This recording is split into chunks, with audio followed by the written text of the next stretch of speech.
কথা সিরিয়ালে আজকের এপিসোডে দেখা যাবে জুনি রাস্তা দিয়ে কলেজের দিকে যাচ্ছিল। ঠিক তখনই প্রান্তিক আসে, গাড়িতে তুলে নেয় জুনিকে। জুনি গাড়িতে উঠে প্রান্তিককে দেখে অনেক চিল্লাচ্ছিল। ঠিক তখনই জুনির মুখে স্প্রে করে জুনিকে অজ্ঞান করে নিয়ে যায় প্রান্তিক। নিয়ে একটা কাচের মধ্যে জুনিকে আটকে রাখে। প্রান্তিক বলে, এবার আমার কাজ শেষ। আমাকে সিমরান বলেছিল তোমাকে তুলে নিয়ে আসতে, তোমাকে আমি তুলে নিয়ে এসেছি, এবার আমার কাজ শেষ।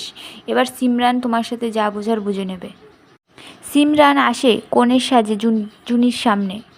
জুনি সিমরানকে বলে, আমাকে ছেড়ে দাও। সিমরান বলে, আপনি আমার সাথে পাঙ্গা নিয়েছিলেন, এবার তো তার ফল আপনাকে ভুগতেই হবে ম্যাডাম। অঙ্কিতও কলেজের দিকে যাচ্ছিল।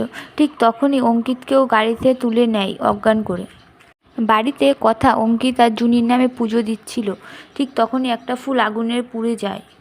কথা সঙ্গে সঙ্গে এবির কাছে যায়, বলে, জুনি আর অঙ্কিতবাবুর কোনো একটা বিপদ তো হয়েছে, আপনি তাড়াতাড়ি ওদের কাছে ফোন করুন।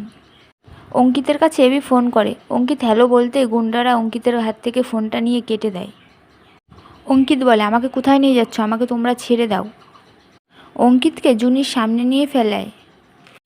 তোমার বউ, সিমরান বলে, তোমার বউকে যদি বাঁচাতে চাও তাহলে আমাকে তোমার বিয়ে করতেই হবে।